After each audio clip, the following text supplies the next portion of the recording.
Rub your palm, your eye, and open your eye with smiley face. Namaste.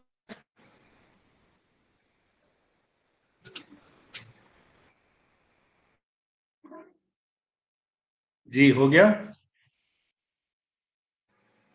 हो गया sir. चलो class शुरू करें। कैसे हैं आप लोग? ठीक है सर, गुड मॉर्निंग। चलो सर इसमें मेरे आवाज तो बहुत कम आ रही है अब आ रही है आवाज ठीक? और कट के भी आ रही थोड़ा। नहीं, मेरे नेट में तो कोई प्रॉब्लम नहीं है। सबको आ रही है कट के या आवाज क्लियर है? यस सर, क्लियर है। आप जी सर, अपना नेट क्लियर है। चलो आप नेट चेक कर लीजिए, जिनको प्रॉब्लम है एक बार अपने नेट को रीस्टार्ट कर लीजिए, ठीक? तो वो ठीक रहेगा। अब हमने डाइजेस्टिव सिस्टम की बात की थी, डाइजेस्टिव सिस्टम पढ़ रहे थे। तो डाइजेस्टिव सिस्टम में हमने स्टमक तक पढ़ा था, जिसमें हमारा जो डाइट है, इंटेक्स है, आहार है, कैसे पेस्ट के रूप में कन्वर्ट होता है, हमने उसको समझा था। अब इसके बाद जो डाइजेस्टिव सिस्टम का प्रोसेस है वो पहुंचता है स्मॉल इंटेस्टाइन में। उसके 3 बेसिक यूनिट्स हैं स्मॉल इंटेस्टाइन की, उसकी चर्चा भी हम करेंगे। स्मॉल इंटेस्टाइन बेसिकली करता क्या है? स्मॉल इंटेस्टाइन में पेस्ट का मुलाकात गैस्ट्रिक जूसेस से होते हैं, जो हमारे शरीर में पर डे 2 से 2.5 लीटर सिक्रीट होता है, जो एसआई में होता है, यानी स्मॉल इंटेस्टाइन में। ठीक है, इसको आपने हमेशा ध्यान रखना है। इसका काम क्या है? ये गैस्ट्रिक जूस हेल्प करते हैं पेस्ट को किसमें कन्वर्ट करने में? सेमी लिक्विड में। हमने पढ़ा था ना कि जब बाइल्स और गैस्ट्रिक जूसेस उसमें ऐड ऑन होते हैं तो जो पेस्ट स्टमक में बनता है वो स्मॉल इंटेस्टाइन में जाके सेमी लिक्विड में कन्वर्ट होता है। ये और उसका जो मेन कॉज है वो है गैस्ट्रिक जूसेस। जो डाइजेस्टेड पेस्ट को कन्वर्जन का काम करता है मटेरियल के कन्वर्जन में सेमी लिक्विड में। अब ये उसमें वेरिएबल्स अलग अलग होते हैं, mixture of water, hydrochloride, acid, electrolytes and organic substance, mucus, pepsin and protein. इन सारी चीजों के कॉम्बिनेशन होते हैं जिसको मिला के गैस्ट्रिक एसिड वाइल जूस उसको सेमी लिक्विड में कन्वर्ट करता है। तो you must have to remember. अब ये जो गैस्ट्रिक सिक्रेशन होता है उसकी वजह क्या होता है? जब स्टमक रिस्पॉन्ड करता है तो वहां से site, smell, taste, thought of food process start करता है सेरिब्रम। जिस तरह का स्मेल, जिस तरह का जो टेस्ट, जिस तरह का नेचर उसका होगा, उसी तरह का गैस्ट्रिक जूस सिक्रीशन होता है। तो ये भी आपको ध्यान में रखना है जी। ये जो कन्वर्जन का इनपुट्स मिलता है, इसके बाद इस कन्वर्जन का इनपुट्स, क्योंकि हमने क्या बात की? स्मेल की, साइट्स की, टेस्ट की, थॉट्स ऑफ फूड की, तो इसका सारा कम्युनिकेशन कहां से होता है? हाइपोथैलेमस से। तभी वो गैस्ट्रिक जूस सिक्रीशन होगा, अदरवाइज अलग तरीके से होगा। अब इसमें फाइबर, नर्व्स फाइबर, मेडुला, ये सारी चीजें क्या करता है? किसको स्टिमुलेट करता है? पैरासिम्पैथेटिक नर्वस सिस्टम को। और उस parasympathetic nervous system stimulation provoked करता है किसको? गैस्ट्रिक सिक्रेशन को। और गैस्ट्रिक सिक्रेशन किसके बिहाफ पे होगा? वो हमने अभी पढ़ा क्या कि nature of smell, nature of taste, nature of thoughts of food. अब आप कहोगे nature of thoughts of food क्या होता है? स्मेल, टेस्ट तो समझ में आ गया। आपको हमेशा क्या कहा जाता है? जब खाना खा रहे हो तो बड़ी शांति से खाना खाना चाहिए। गुस्से में खाना खाओगे तो फूड का नेचर क्या हो गया? थॉट ऑफ फूड क्या हो गया? एग्रेसिव। गाली देते देते खाना खा रहे हो, थॉट ऑफ फूड क्या हुआ? सास बहू का झगड़ा टीवी में देख रहे हो और खाना खा रहे हो, थॉट ऑफ फूड क्या हुआ? देखो क्या होता है, हमारे शरीर में इतनी बारीकी से चीजें है ना कि एक एक चीज को समझ लोगे। मोबाइल देख के खाना खा रहे हो, थॉट ऑफ फूड क्या होगा? फिर बच्चा मोबाइल देख के खाना खा रहा है, फिर कहोगे बच्चा रिएक्टिव हो गया। कैसे नहीं होगा रिएक्टिव? प्रोसेस क्या है? रिजल्ट तो वही आएगा ना।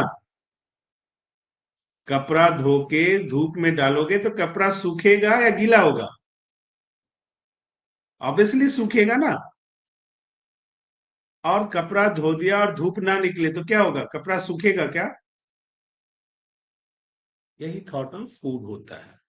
इसलिए कहा जाता है कि जब खाने के टाइम में साइलेंट मोड में खाना खाना चाहिए, मन खुश रखना चाहिए, जो मिल जाए खुशी खुशी खाना चाहिए। क्योंकि जैसी सोच के साथ खाओगे वो खाना वही रिएक्ट करेगा। वैसे ही गैस, अभी मैंने बताया ना कि गैस की सिक्रेशन किस बेस पे होता है? थॉट ऑफ फूड, स्मेल और टेस्ट। अब देख लो, अब आप खुद एनालाइज कर लोगे कि क्या करते हो। और जब आप करते हो तो उसका फिजियोलॉजिकल फंक्शन क्या होता है शरीर में। अगर आप इतनी सी बात को अंडरस्टैंड कर लोगे तो आपके लिए बहुत सारी प्रॉब्लम्स खत्म हो जाएगी। हमारे शरीर का टोटल सिक्रेशन जो है जूसेस का, वो है 2000 से लेके 2500 ml पर डे। इसका कलर है, जो स्मॉल इंटेस्टाइन का कलर कैसा होता है, ब्रीथ क्या आता है, स्पेसिफिक ग्रेविटी क्या होता है, रिएक्शन क्या होता है, एसिडिक रिएक्शन होता है। तो ये सारी चीजें तो आपने, वन वर्ड है वो आप पढ़ लो, समझ लो, याद कर लो, इसमें समझना कुछ नहीं है। अब इसमें समझने की बारी आती है इसके पार्ट ऑफ स्मॉल इंटेस्टाइन। इसके कौन, जैसे मैंने बताया ना, 3 बेसिक यूनिट है इसके। तो पहला यूनिट का नाम क्या है? ड्यूडेनियम। ड्यूडेनियम। ड्यूडेनियम क्या होता है? फर्स्ट सेक्शन, 3 पार्ट है। तो पहला सेक्शन जो स्मॉल इंटेस्टाइन का होता है से ड्यूडेनियम बोलते हैं। ठीक है। इसमें एक connect with the pyloric sphincter of the stomach. Stomach के पाइलोरिक स्पिंटर, देखो जब आप पीडीएफ खोलोगे ना तो उसमें जब स्टमक का फोटो देखोगे तो ऐसे एक पाइप सा निकला हुआ जो ज्वाइंट करता है उसको, स्मॉल इंटेस्टाइन को, उससे। तो वो जो ओपन एरिया उसको स्प्लिंटर बोलते हैं, पाइलोरिक स्प्लिंटर। तो उससे क्या होता है, यहाँ ये रीजन है जहां से स्टमक से पेस्ट कहा गया, स्मॉल इंटेस्टाइन। अब स्मॉल इंटेस्टाइन में, और इसका अगर मेजर आप करोगे तो ये मुश्किल से 10 इंच का होता है। अब ये क्या करता है, स्टमक की जो मिक्स्ड पेस्ट आया हुआ है with bile of the liver, यानी बाइल जूस जो लीवर सिक्रीट करता है, पेनक्रियाटिक जूस जो पेनक्रिया सिक्रीट करता है, कंप्लीट इस डाइजेशन ड्यूडेनियम। तो इन सारी चीजों को, जूस को मिक्स करके उसको, अभी हमने क्या बात की, किसमें कन्वर्ट करता है? सेमी लिक्विड में। अभी ये पेस्ट था, अब उसको लिक्विड कन्वर्जन स्टार्ट हो गया। फिर दूसरा पार्ट आता है जुजेनम। हेलो। हाँ सर, प्रणाम, जय हनुमान।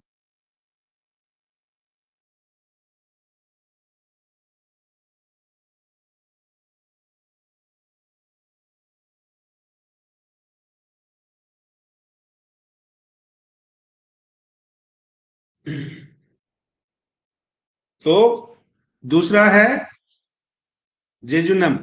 जेजुनम क्या करता है? ये मिडिल पार्ट होता है स्मॉल इंटेस्टाइन का।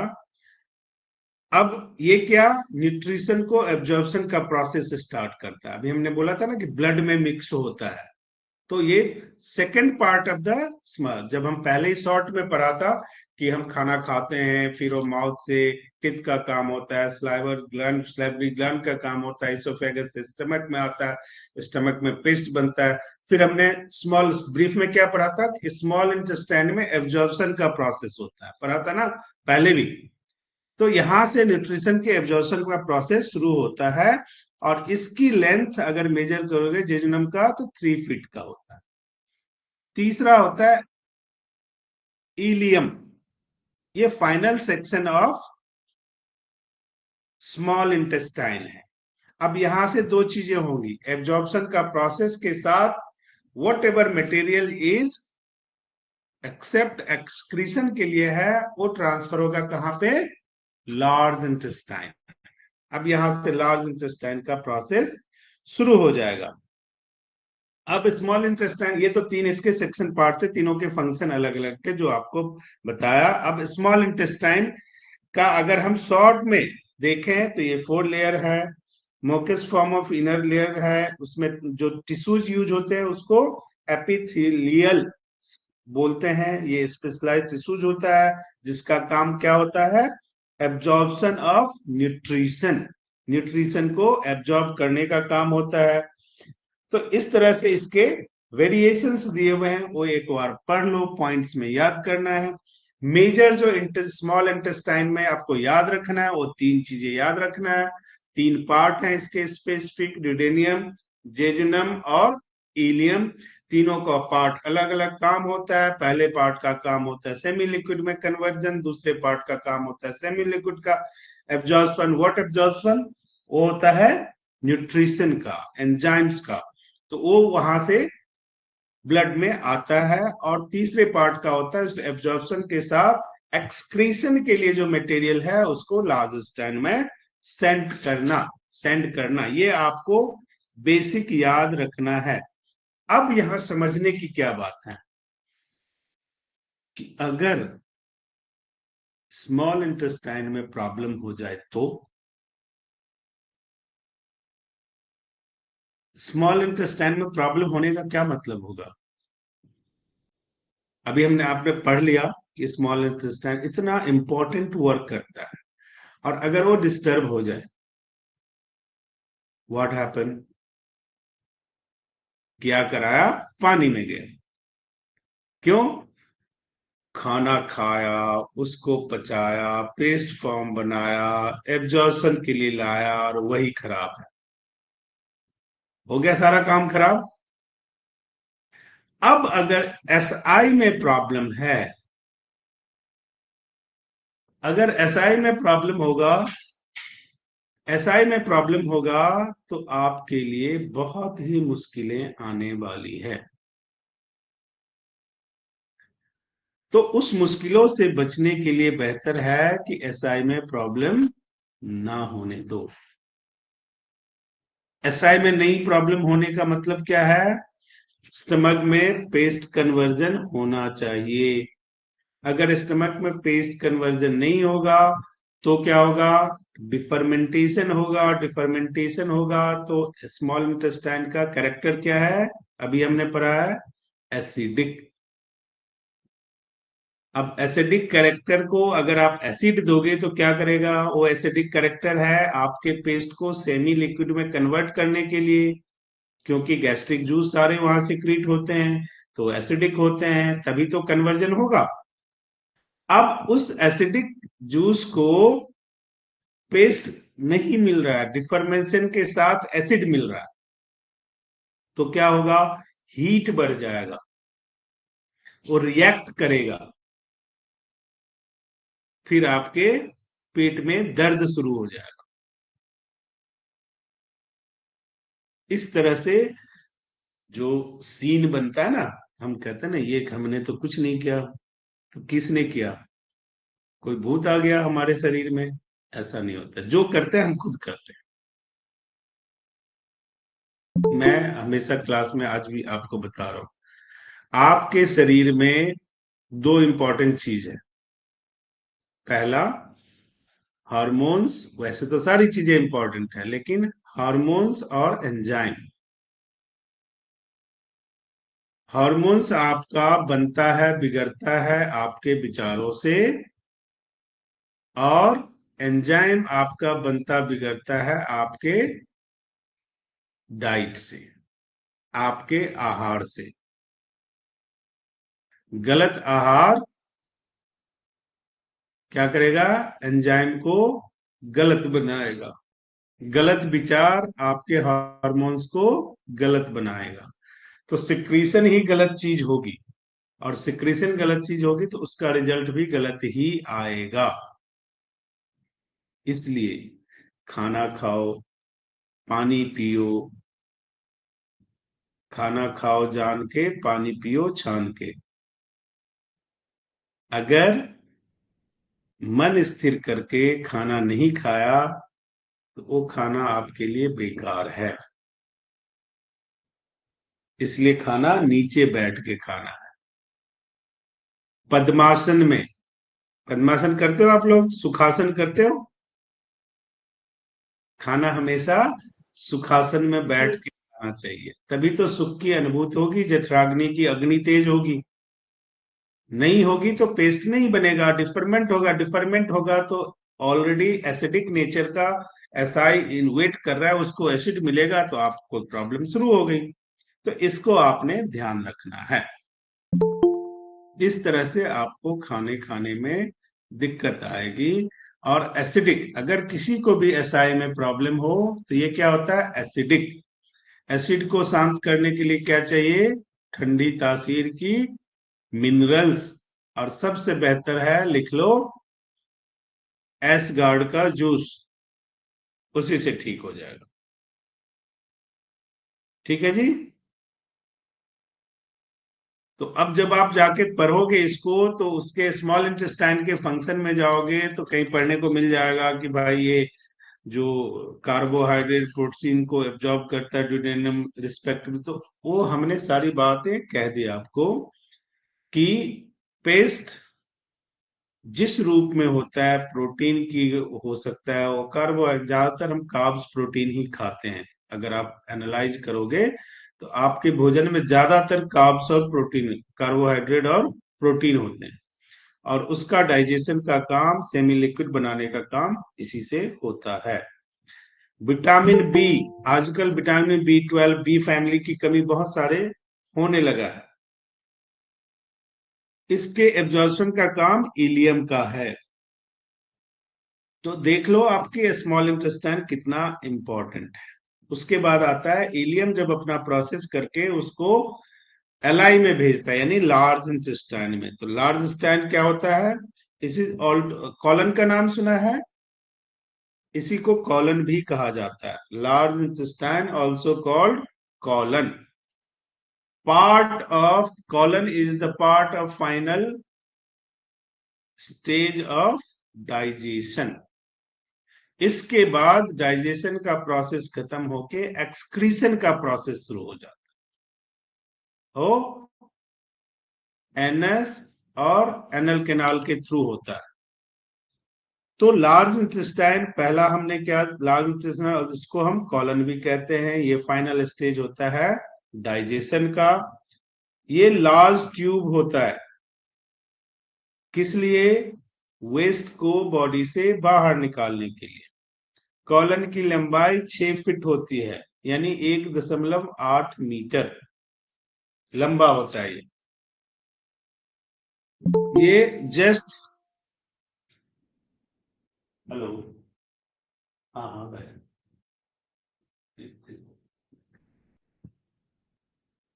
it lies just inferior stomach and wrap around the superior and lateral border of the small intestine. अब इसकी पोजिशनिंग आपको बताया जा रहा है कि स्टमक के इंफीरियर साइड में, अराउंड सुपीरियर लेटरल बॉर्डर के साइड में, और स्मॉल इंटेस्टाइन से चिपका हुआ है। ये क्या करता है, वाटर को एब्जॉर्ब करता है, जिसमें symbolic bacteria, breaking down waste spread. Hello, चला गया, वो काम था, बोल के गया।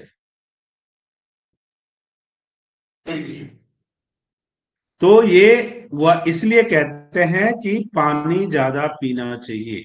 अगर पानी ज्यादा नहीं पीते हैं तो स्मॉल इंटेस्टाइन तक जाके आपका, क्योंकि इलियम के बाद लार्ज इंटेस्टाइन में जब वेस्ट मटेरियल एंटर करता है तो वहां वाटर की आवश्यकता ज्यादा होती है। अगर वाटर नहीं होगा, पानी की कमी होगी, तो आपका कॉन्स्टिपेशन वहीं से स्टार्ट हो जाएगा। क्यों, क्योंकि जो वेस्ट प्रोडक्ट होते हैं वो कॉलन में चिपक जाते हैं, और वाटरी रहेगा तो वो चिपकेगा नहीं। इस चीज का विशेष आपने ध्यान रखना है। वाटर इनटेक ज्यादा का मतलब नहीं होता कि एक साथ 2 लीटर पानी पी लो। वाटर इंटेक ज्यादा का मतलब होता है सिप सिप करके वाटर पीना। That water content should be in your colon. अगर कॉलन में वाटर कंटेंट नहीं होगा तो, और क्योंकि वाटर आप ज्यादा नहीं इंटेक करोगे तो क्या होगा, वो जो कंटेंट है जो एसआई से एलआई में जाएगा वो ड्राई होगा। सर अब एलआई को वाटर मिलेगा नहीं, एलआई को वाटर मिलेगा नहीं तो व्हाट हैपन, अगर एलआई को वाटर नहीं मिला तो आपको प्रॉब्लम फेस करना पड़ेगा। सर तो यू शुड बी शरीर में केयरफुल। पानी की कमी होगी तो क्या एक्टिविटी होगी हमारे शरीर में? ड्राइनेस।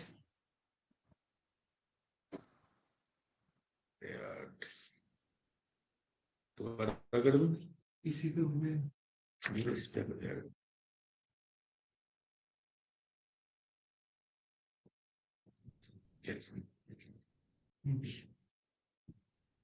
हाँ जी, जब पानी की कमी होगा तो सबसे पहले क्या बोला, अभी ड्राई हो जाएगा। एलआई क्या करता है, वाटर एब्जॉर्ब करता है, उसको वाटर नहीं मिलेगा तो क्या हो जाएगा, जो वेस्ट प्रोडक्ट है वो चिपकेगा, चिपकेगा तो क्या होगा, कॉलन का रास्ता बंद होगा, कॉलन का रास्ता बंद होगा तो क्या होगा, डिफर्मेंटेड चीज जो है वो क्या करेगा, ऐसी बैक्टीरिया पैदा करेगा जो आपके शरीर के लिए हानिकारक हो। तो कॉन्स्टिपेशन को बढ़ाएगा, कॉन्स्टिपेशन बढ़ाएगा, स्टूल होने में प्रॉब्लम हो जाएगी। ये सारा एक दूसरे से जुड़ी हुई चीजें। क्लियर है?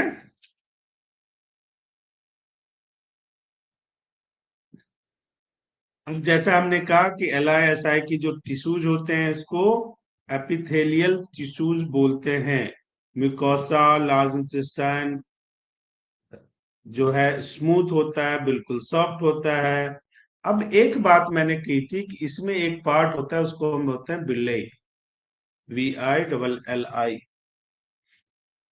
मैंने साथ में कहा था कि वाटर तो है ही है, साथ में कहा था आपसे कि अगर विटामिन डी और विटामिन के की कमी होगी तो यहीं से कहानी शुरू होती है, किसकी, पाइल्स की और फिशर की, पाइल्स की और फिशर की, पाइल्स की और फिशर की।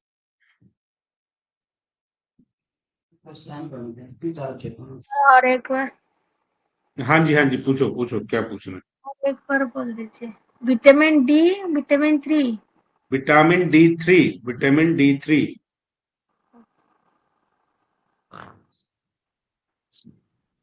और विटामिन के।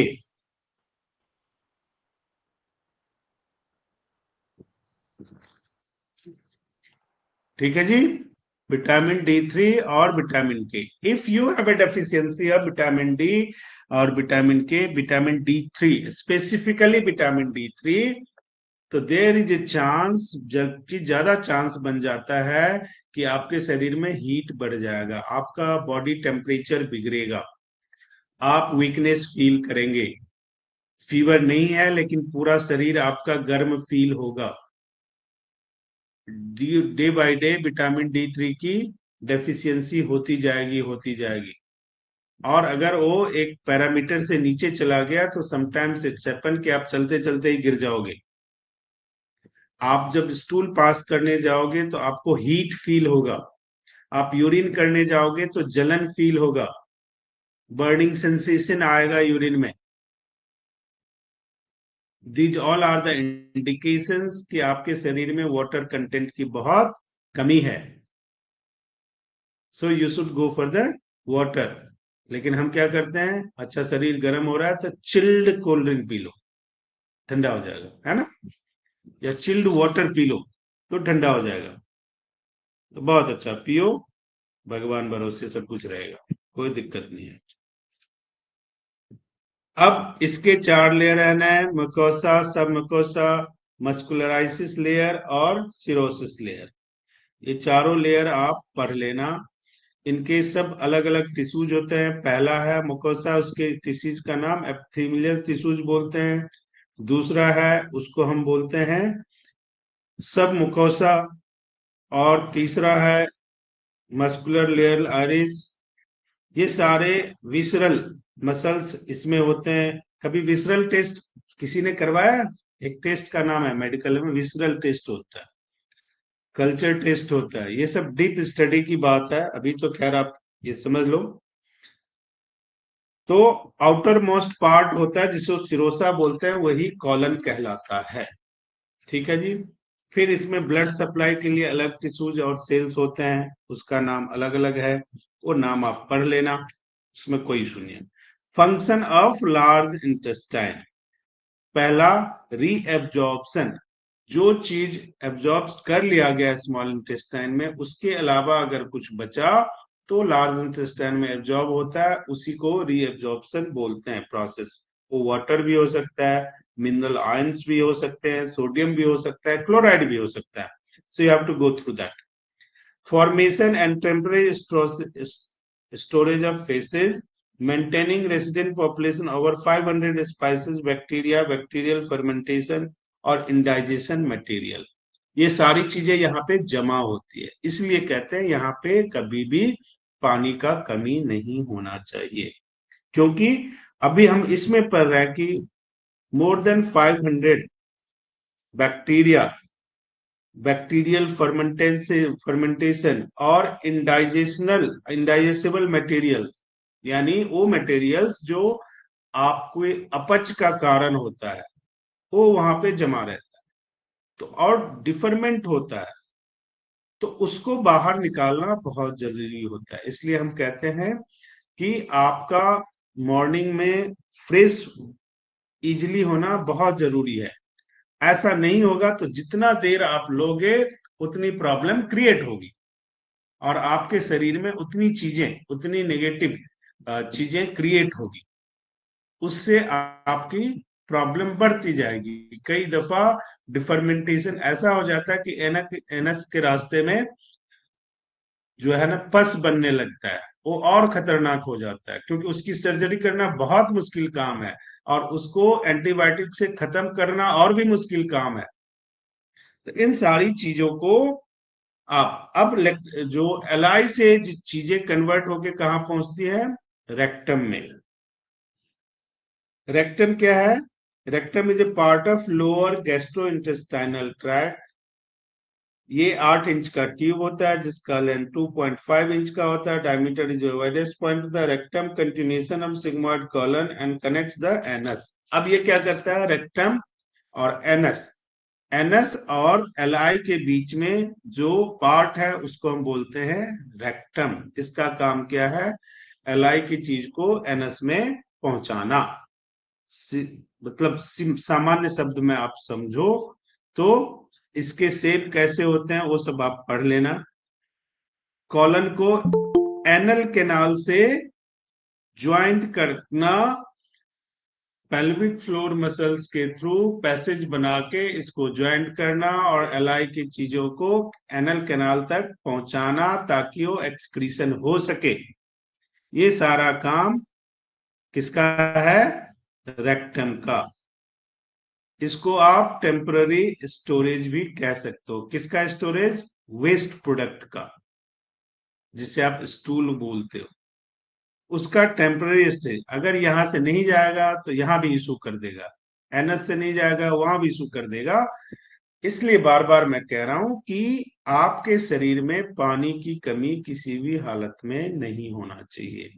कॉन्स्टिपेटेड होने का सबसे पहला कारण होता है कम पानी पीना, समय पर पानी नहीं पीना, बगैर समय का पानी पीना, जब पीना चाहिए तब नहीं पीना, जब नहीं पीना चाहिए तब पीना। ये बहुत इंपॉर्टेंट चीज होती है, छोटी छोटी चीजें हैं। हमेशा कहा जाता है कि सरल काम करना मुश्किल होता है, जो काम बहुत आसान है उसी को करना मुश्किल है। भगवान का नाम लेने के लिए कुछ करना पड़ता है, बैठे रहो सो रहो राम राम करते रहो, कौन करता है, कोई करता है? इससे भी सरल कुछ होगा लेकिन कोई नहीं करता। उसी तरह पानी पीना कौन सा मुश्किल काम है, लेकिन पीते नहीं। टाइम से सलीके से पानी पीना कोई मुश्किल काम नहीं है, उसके लिए किसी की ड्यूटी लगानी है नहीं लगानी, लेकिन हम नहीं करते हैं। So you should be careful छोटी छोटी बातों को लेके। उसके बाद आता है anal canal. It is a part, also part of digestive tract. ये लास्ट पार्ट होता है डाइजेस्टिक ट्रैक्ट का। ये ट्रायंगुलर होता है, perineum between the right and left. ऐसे ये सब टेक्निकल वर्ड है, आप इसको पढ़ लेना, याद हो सके तो कर लेना। Final segment of gastro intestinal tract, GI tract. जिन लोगों का लीवर खराब है, जिन लोगों का गॉल ब्लैडर खराब है, जिन लोगों का, सबका इंडोस्कोपी किया जाए।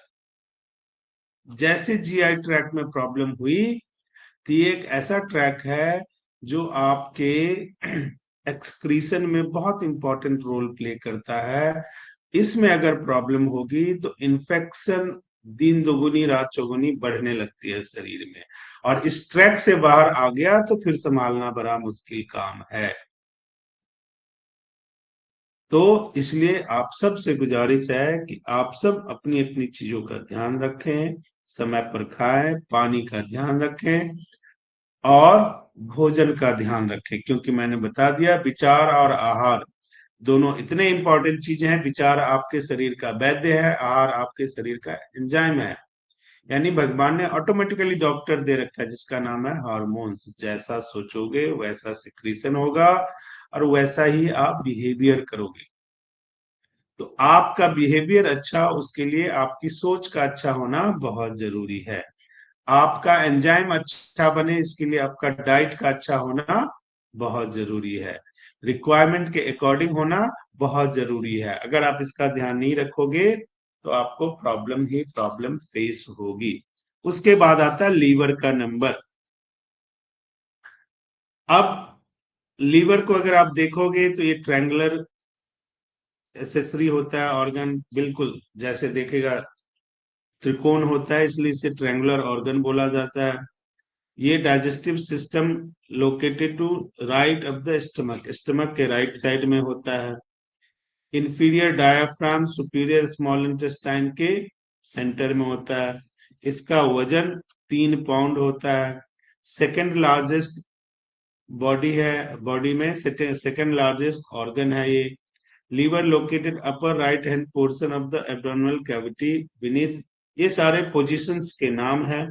लीवर प्लेज मेजर रोल किस चीज में? मेटाबॉलिज्म को मेंटेन रखने में, बॉडी के फंक्शन को मेंटेन रखने में, इंक्लूडिंग क्या क्या?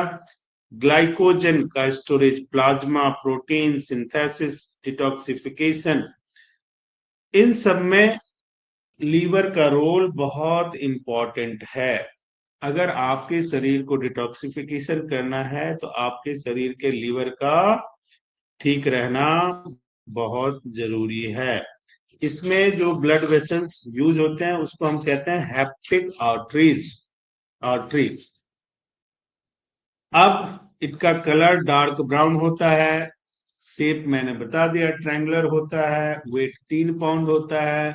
2 distinct source supply of liver blood और लीवर है।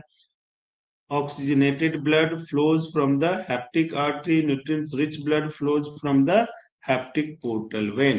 2 वेन इससे जुड़ते हैं। पहला हेप्टिक आर्टरी जहां से डीऑक्सीजनेटेड यानी जो ऑक्सीजन नहीं होता है उसमें, और ऑक्सीजनेटेड ब्लड पोर्टल वेन से इनके पास पहुंचता है।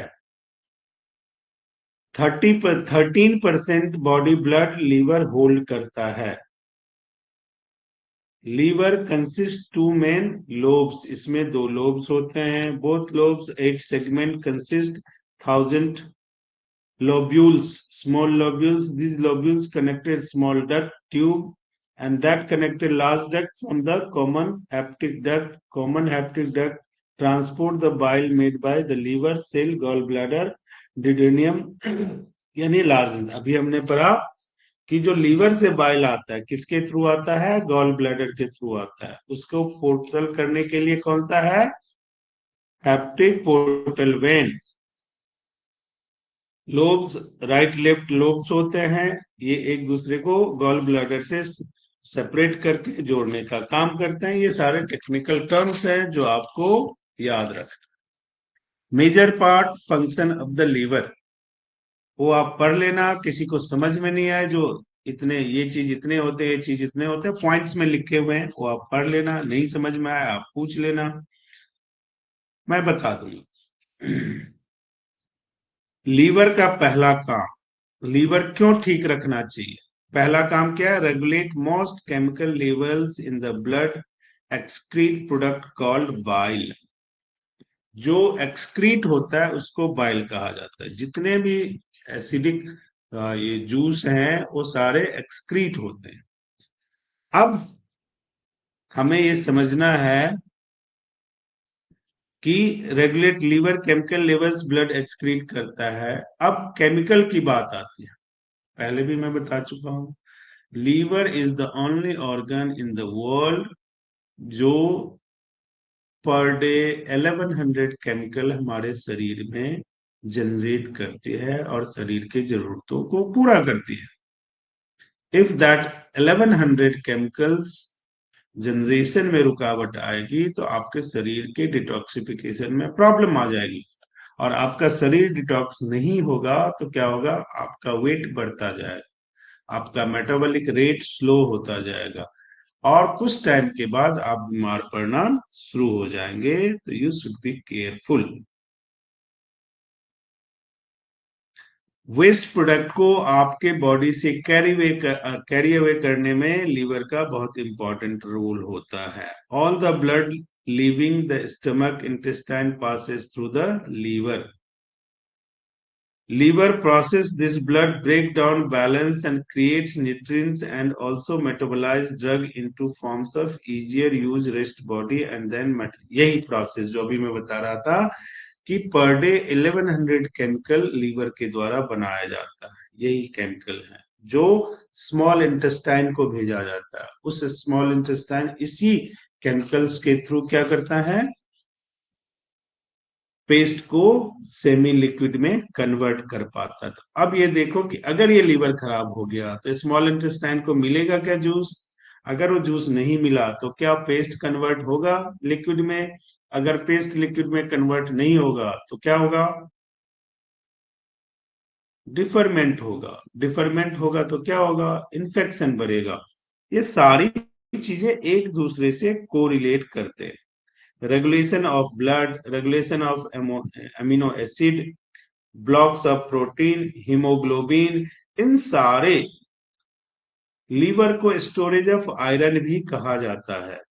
ये सारी चीजें तभी पॉसिबल है जब ये चीजें लीवर स्वस्थ रहेगा। एक पाइजनस अमोनिया टू यूरिया, प्रोटीन का एंड प्रोडक्ट यूरिया होता है, और उसमें अमोनिया को कन्वर्जन यूरिया में करने का काम लीवर करता है। मेटाबॉलिज्म रेट को ठीक रखने का काम लीवर करता है। जितने भी पॉइजनस सब्सटेंस होते हैं उसको क्लींज करने का काम लीवर करता है। रेगुलेटिंग ऑफ ब्लड क्लॉटिंग का काम लीवर करता है। अब आप देख लो कि कितना इंपॉर्टेंट काम है लीवर का। अब resistant of infection by making immune factor removing bacteria from the bloodstream, clearance of bilirubin also from the blood cell. If there is an accumulation of bilirubin, skin and eyes turn yellow. अब आपको समझ में आ गया jaundice कैसे होता है। अगर bilirubin की मात्रा लीवर में ज्यादा है, वो टर्न आउट नहीं हो रहा है, कैरी अवे नहीं हो रहा है, तो क्या होगा, आपका आइज, जब जॉन्डिस में कहते हैं ना आंख चेक करो, येलोइश हो जाता है, आपका स्किन येलो होने लगता है। इसका मतलब क्या है, day by day haemoglobin down होता जाएगा क्योंकि आयरन की स्टोरेज खत्म हो जाएगी लीवर में। इसलिए लीवर बहुत ही इंपॉर्टेंट पार्ट है जिसको आपने संभाल के रखना है, और वो आपसे कुछ नहीं मांग रहा। सर कईयों की स्किन नीली होने लगती है, वो किस रीजन से होती है? वो जब पढ़ेंगे हम किडनी तो बताएंगे आप, ठीक है, उसका अलग कारण। अभी हमने क्या पढ़ा, बिलरुबिन लेवल अगर हमारे लीवर में बढ़ जाएगा तो हमारे आईज और स्किन येलो होने लगेंगे, जिसे हम जॉन्डिस कहते हैं, पीलिया बोलते हैं। और पीलिया अगर अप टू लेवल से आगे चला गया तो उसको संभालना बड़ा मुश्किल काम होता है। क्यों? क्योंकि पीलिया एक जॉन्डिस एक ऐसी चीज है कि अगर वो लेवल को क्रॉस कर गया तो हीमोग्लोबिन को बहुत तेजी से घटा देता है, और हीमोग्लोबिन शरीर में नहीं रहेगा तो शरीर काम करना बंद कर देता है। इसलिए लीवर के हेल्थ को ठीक रखना है। अब लीवर के हेल्थ को ठीक रखने के लिए आपको क्या करना है? खूब हरी सब्जी खाओ, वाटर कंटेंट वाली चीजें खूब खाओ, जंक फूड से दूर रहो, इजीली डाइजेस्टिव चीजों का इंटेक करो, पानी की मात्रा सही मात्रा में पियो, हर एक घंटे में खाना मत खाओ, एक टाइम बनाओ सुबह का, दोपहर का, शाम का। ये होता है ना, हर एक घंटे हम कुछ ना कुछ खाते रहते हैं, तो हमारा शरीर कंफ्यूज होता है कि कब डाइजेस्ट करना है और कब इंटेक रिसीव करना है, जिसकी वजह से प्रॉब्लम्स होती है। डाइजेशन का प्रॉब्लम सबको है, कॉन्स्टिपेशन सबको है, इसी वजह से। इसी को कहते हैं लाइफ स्टाइल डिजीज। हम अपने लाइफ स्टाइल को ठीक नहीं करते, इसलिए प्रॉब्लम होती है, और इस प्रॉब्लम को ठीक रखना होता है। चलो जी, अब आप जो सवाल है आज पूछ लो। सर स्वस्थ रहने के लिए कितना पानी पीना चाहिए? जितना प्यास लगे।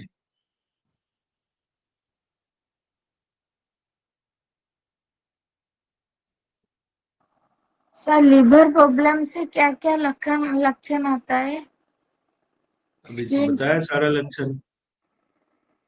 स्किन डिजीज होता है क्या? हाँ जी, स्किन डिजीज होता है क्या? सब कुछ होता है लीवर में प्रॉब्लम होने से।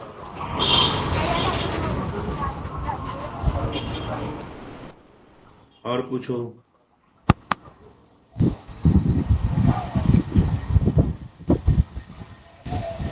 सर विटामिन B12 की प्रॉब्लम के लिए एस गार्ड का आप जूस इसको भी ले सकते हैं। एस गार्ड का जूस पियो सुबह अर्ली मॉर्निंग, जो फर्स्ट सनरेज होता है ना 2 आवर्स का, जी जी जी। उसको लो, लूज कपड़ा पहनो उस टाइम। एक्चुअली क्या होता है, जब कभी हम बाहर भी जाते हैं ना, गर्मी के मौसम में हर कोई बाहर निकलता है, जी तो हम स्किन टच क्लॉथ पहनते हैं जी सुंदर दिखने के लिए, है ना, थोड़ा सा फैंसी होता है, अच्छा लगता है ना। जी लेकिन क्या होता है, वो आपके जो स्वेटिंग है उसको रोक देता है, जी जी और जो सनरेज से मिलने वाली चीजें हैं वो आपके स्किन तक नहीं पहुंचती है, क्योंकि उसको स्किन ही एब्जॉर्ब करेगी ना। जी जी। इसलिए कॉटन और लूज कपड़ा पहन के मॉर्निंग वॉक पे जाना चाहिए। ठीक है जी, तो अपने आप आपका ठीक रहेगा। सर आपने कहा ना पानी किसी टाइम भी पियो, पर वो लगता नहीं। सही टाइमिंग क्या है पानी पीने की? खाना खाने से आधा घंटा पहले, खाना खाने के 1 घंटे बाद, ओके। ये सही टाइमिंग है। मॉर्निंग, अर्ली मॉर्निंग गुनगुना पानी पीना जी सही है। जी जी किसी भी, जब आप ब्रेकफास्ट करते हो, जनरली हम क्या करते हैं, जी ब्रेकफास्ट किया, पानी पी लिया जी।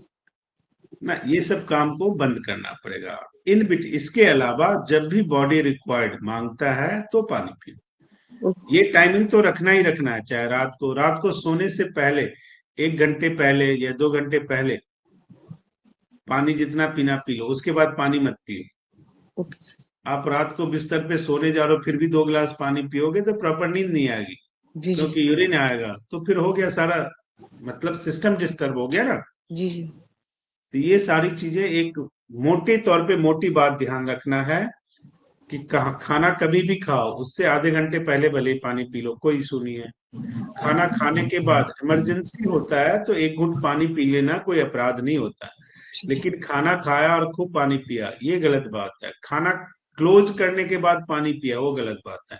बीच में थोड़ा पी लो, गर्मी का मौसम है छाछ पी लो, गर्मी ठंड का मौसम है गर्म पानी पी लो, वो पानी नहीं कहलाएगा। जी नॉर्मल पानी आप पिए जा रहे हो तो वो पानी कहलाएगा। गर्म पानी मेडिसिन होता है, वो भी एक डाइट होता है। जी जी छाछ एक डाइट है, तो लिक्विड ही ना, आपके जी पानी का काम कर देगा। जूस डाइट है। जी। इन सब चीजों का ध्यान रखना। Okay sir. सर जिनका बहुत बार शरीर के एक खुजली होगा सभी दिन, कर जिसका लो, खुजली होगा तो क्या करें फिर। वो क्या लीवर करना है? लीवर की प्रॉब्लम है जी जी, लीवर की प्रॉब्लम है। शरीर की। Sir eczema, cirrhosis, liver cirrhosis सब लीवर की वजह से होता है।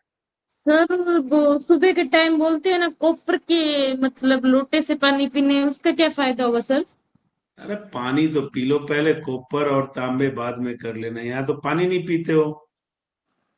नहीं सर, पीते हैं हम तो। कॉपर के पानी पे उसमें कुछ कंटेंट सब्सटेंस ऐसे होते हैं जो हमारे हेल्थ के लिए अच्छा होता है, इसलिए उसमें पीना चाहिए। और क्या होता है?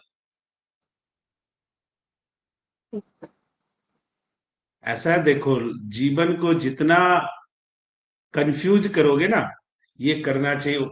सिंपल सी कहानी है कि सुबह उठो, नींद जब खुल जाए तो बिस्तर छोड़ दो। ये नहीं कि 10 मिनट और सो लेते हैं। अरे ये पता चला कई दिन आप सबके साथ होता है कि दो मिनट करके 1 घंटा लेट हो जाता है ना। ऐसा नहीं करना है। जब नींद खुल जाए बिस्तर छोड़ दो। बिस्तर छोड़ दो, पानी पियो बैठ के, पानी पी के फ्रेश हो जाओ, घूमने निकल जाओ। सुबह का 2 घंटा तो अपने आप को दो। पूरे दिन तो दूसरों के लिए ही करना है। जो ड्यूटी करते हैं वो नौकरी करते हैं, नौकर बन के काम दूसरों के लिए करते हैं। वहां से चिड़चिड़ा के आते हैं तो घर पे उतारते हैं। घर में वाइफ होती है, वो पूरे दिन बेटा ये करेगा, पति ये करेगा, बाबा ये करेंगे, नानी ये करेंगे, दादा ये करेंगे, वो बेचारा उसी में पागल। तो अपने लिए कब बचता है? कभी खुद से पूछा तुझे क्या चाहिए? कभी खुद को पूछा कैसी लगती हूँ? पूछा कभी शीशे के सामने खड़ी होकर पूछा? एक दिन पूछ के देखना, आज आपको पता लगेगा। और खास बात मैं बता देता हूँ, आप लोगों की आधी समस्या खत्म हो जाएगी। जब भी लड़ने का मन करे तो शीशे के सामने बैठ जाए, कभी लड़ने का मन नहीं करेगा। जब भी गुस्सा आए शीशे के सामने बैठ जाना, आपको अपनी गलती खुद ही नजर आ जाएगी।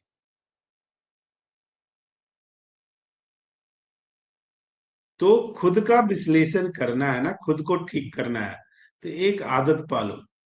चाहे तबीयत हो, चाहे गुस्सा हो, चाहे रिलेशंस हो, कुछ भी ठीक करना हो तो एक तय कर लो कि रोज 20 मिनट शीशे के सामने बैठना, और शीशा जो सवाल करे ईमानदारी से जवाब देना। आपके जीवन की 70% प्रॉब्लम सॉर्ट आउट हो जाए। आप यकीन मानो, आप 5 मिनट भी नहीं बैठ पाओगे। मैं 20 मिनट तो बहुत कह दे रहा हूं। आप 5 मिनट नहीं बैठ सकते, भाग जाओगे। क्या सर भी पागल हो गया क्या, बोलते रहते? क्यों? क्योंकि ऑनेस्ट चीज एक्सेप्ट करनी पड़ेगी। नहीं सर, अब आजमाऊंगी ये टिप्स। हमारी आदतें क्या है पता है? प्रिटेंशन की। हम दिखावा में जीते हैं, इसलिए शीशे के सामने बैठने से डर लगता है।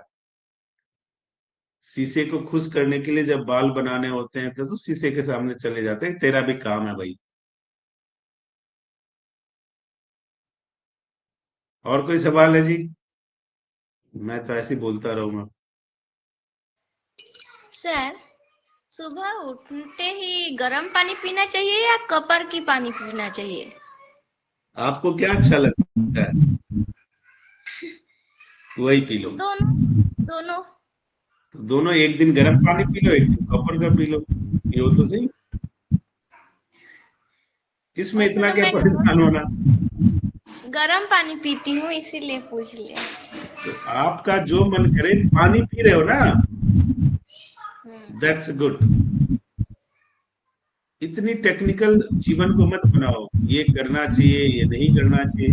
अरे छोटी सी जिंदगी है, हम तो इतना जीते भी नहीं जितना रोज मरते हैं। तो खुशी से जी लो, अच्छे से खा लो, पी लो,